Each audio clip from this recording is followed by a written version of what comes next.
Hey Virgo, welcome. It's Meredith. I am here with your monthly reading for March 2020.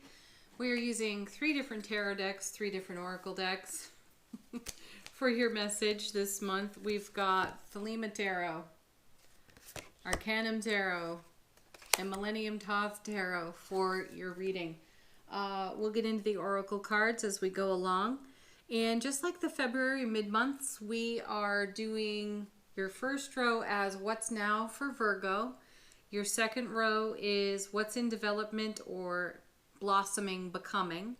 And your third row is all about the energies contributing to your long-term happiness, satisfaction, and fulfillment. All right, let's get into it. Oh, yes, and do watch your Sun, Moon, Rising, Venus videos. It'll give you a whole wealth of information on navigating the energy atmosphere through the month of March. Okay, top row, what's now for Virgo? Your first card. Two of Pentacles. Indecision.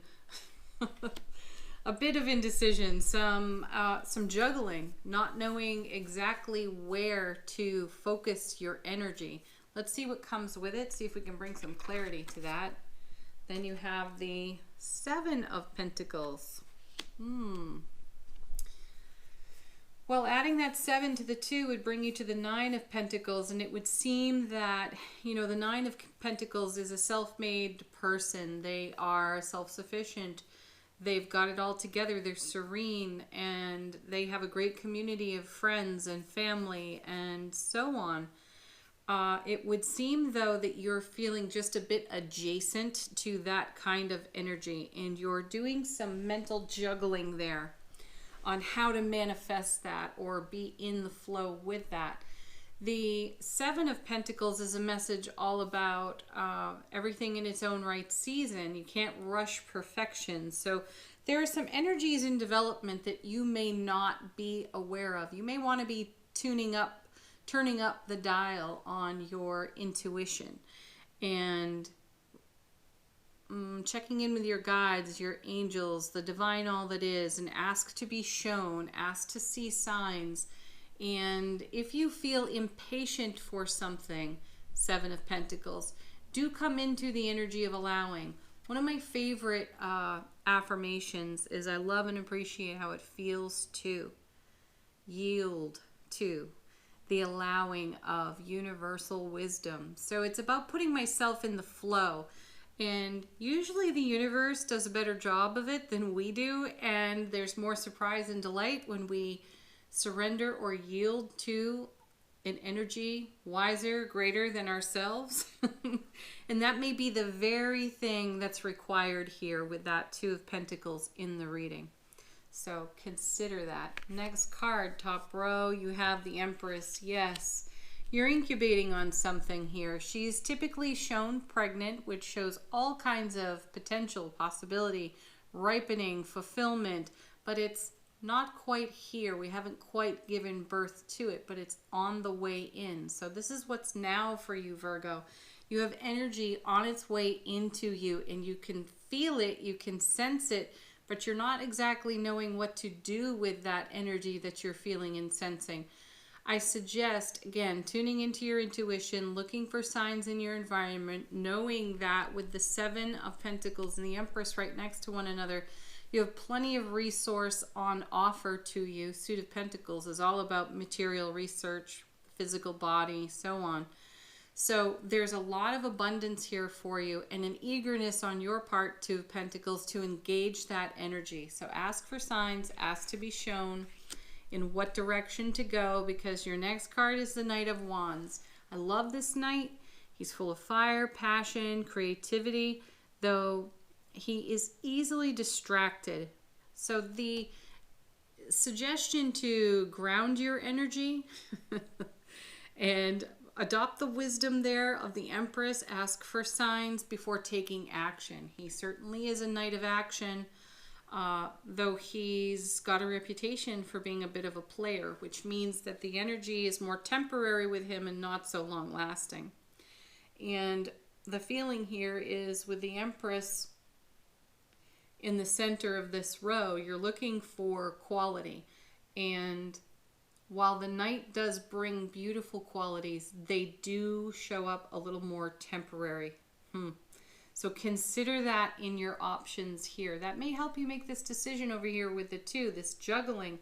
You know, you may have on one hand something that feels and looks really good, but you're uncertain of it. You don't exactly trust it. And then on the other hand, you've got something that also looks good and feels good, though it seems a little bit further out on the horizon. And out of a sense of, let's say, cabin fever, winter doldrums, feeling a hint of spring in the air, you want to leap toward that more temporary energy just to satisfy some level of fulfillment. But the energy on the other side of it in its temporariness is not as fulfilling. So do consider that. All right. Your oracle card for this row comes from Return of Spirit Oracle cards. The question put to the deck was, what energy is Virgo working with through the month of March? And you have right order. How appropriate is that for Virgo energy? You're so well organized in your own unique way, and right order feels good to you. I understand why the energy of the Knight of Wands is appealing and tempting, though it will not fulfill the right order for you. So do consider that. Next row of cards comes from the Arcanum Tarot. It's all about what's in development for you for the month of March. What is becoming? Your first card is the Ace of Swords. How sweet is that, Virgo? Divine and brilliant clarity. It's a cosmic gift on offer to you from the universe. Everlasting strength, brilliant clarity, getting to the heart of the matter. I love that it's underneath the 2 of Pentacles for you, because you are going to satisfy this juggling act all on your own with the gift of the Ace of Swords in your life. Beautiful. You're going to get right to the heart of the matter. Page of Wands. Yes, and it's going to ignite your enthusiasm. This is pure raw enthusiasm, though there is the essence of inexperience on the card, because pages are not as experienced as knights, queens, or kings, which is okay. We need raw enthusiasm, and it's all right here. I love that it's underneath the 7 of Pentacles, because this could be an energy of frustrated waiting. But with the brilliant clarity coming in with the Ace of Swords, you're able to see that for what it is, and you're able to embrace the incubation period you are in between now and, let's say, the start of spring or the end of the month. And this reignites your passion for your life in a way that inspires much more manifestation energy. So it's wonderful. You're getting lit up, fired up here in the now, and you want to funnel or channel that energy into the right order of things for yourself. And along comes the Ace of Swords for you with brilliant clarity. So you recapture that raw enthusiasm and you pour that into the Star card, which is a card of deep and abiding faith in your own self. Underneath the Empress, you have faith in the process of what's in development and blossoming, and you are engaging your inner strength. The Star card is connected to the Strength card in Tarot. So you have the strength to do this kind of manifestation work, and you have the enthusiasm for it, and you're keeping the faith as well. And then it creates movement for you there in the Six of Swords. How sweet is that? This is a card that tells us that we're moving from an energy that feels less than desirable into an energy that feels much more fulfilling, satisfying, and feeds our happiness. Beautiful. So at the time you're watching the video, you may be feeling a bit of mix-up, juggling on that Two of Pentacles, but this is the kind of energy that's sorting, and it's going to create movement and momentum for you. Your oracle card for this row comes from Gateway Oracle, and the question asked of this deck is what thresholds, what gateways is Virgo stepping across or through in the month of March? I love that you have the Six of Swords, a movement, a momentum card, moving in a positive direction for yourself, trusting your intuition.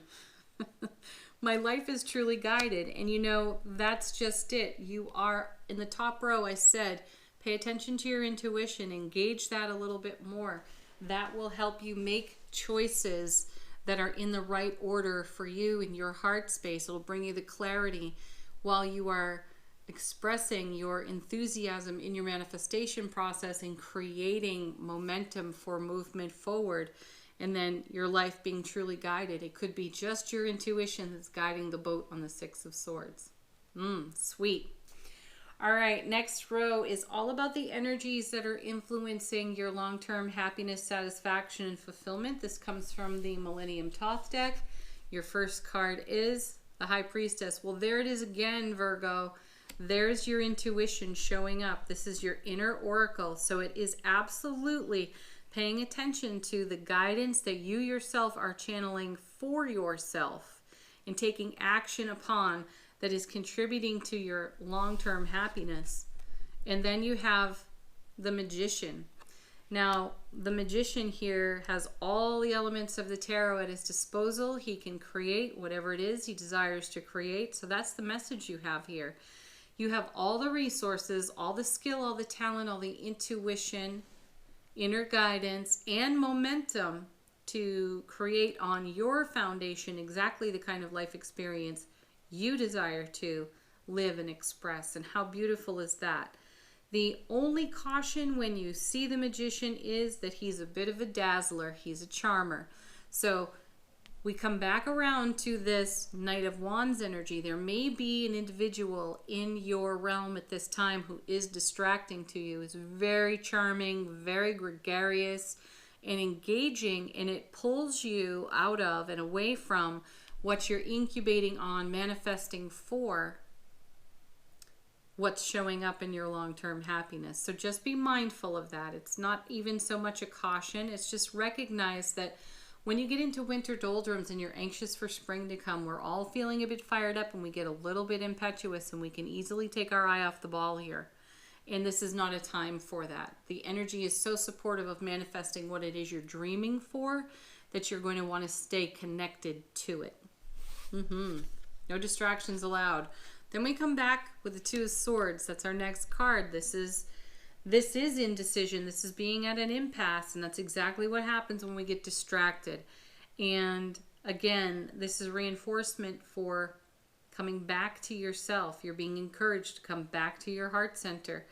So I see the Two of Swords as a gift to you in this row because it's an energy that contributes to your long-term happiness, which means that you're engaging your self-mastery to notice when you've been distracted and or charmed by other dazzling energies in your environment, and it's pulled you away from where your intuition has been leading you and where your manifestation is actually being made real. Look, you have the Empress, the Star, and the Magician in the reading.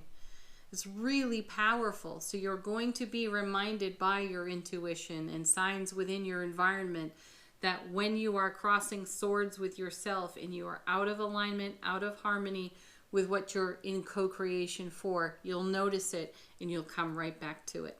Beautiful. And then, yeah, of course, just to confirm that, we then have the Emperor. You have the wisdom and the experience to do exactly what I was just speaking of. So there is some distraction for you, Virgo, and it's quite tempting. It's really quite charming, and it's energy you do want to lean into because there's been what I would call an energetic dry spell for you, and you're ready for a little bit of excitement. Indulge in the excitement wisely. If it has you at cross swords with your own self, then it's not an energy that's being invested wisely in all that you are doing here in terms of manifestation and what's arriving on your foundation. Okay, last card comes from Sacred Traveler Oracle deck, also by Denise, Linn, and question put to it was, once Virgo crosses this threshold or gateway, how does Virgo travel on from there? And you have Voyage of the Heart. Love flows through you and to you. Yes, indeed it does. And I really love that it sits right there next to the Emperor because you have the wisdom and the experience to recognize this, see it for the quality that it is, which is going to be a better quality than what the Knight of Wands has to offer. And I'm not bashing the Knight of Wands. I love his energy. It's really wonderful. However, his placement in your reading is such that he can be a distraction to your creative process. And again, this is not a time for you to take your eye off the ball there. Virgo, thank you so much for watching. Again, do watch your Sun, Moon, Rising, Venus videos. They are all linked for you at the end of this one in a playlist. Like, share, subscribe here on the channel. Leave comments if it's in your heart to do so. And definitely check out the daily readings. Bye for now. Have a beautiful March. Peace, love, joy, happy, and namaste.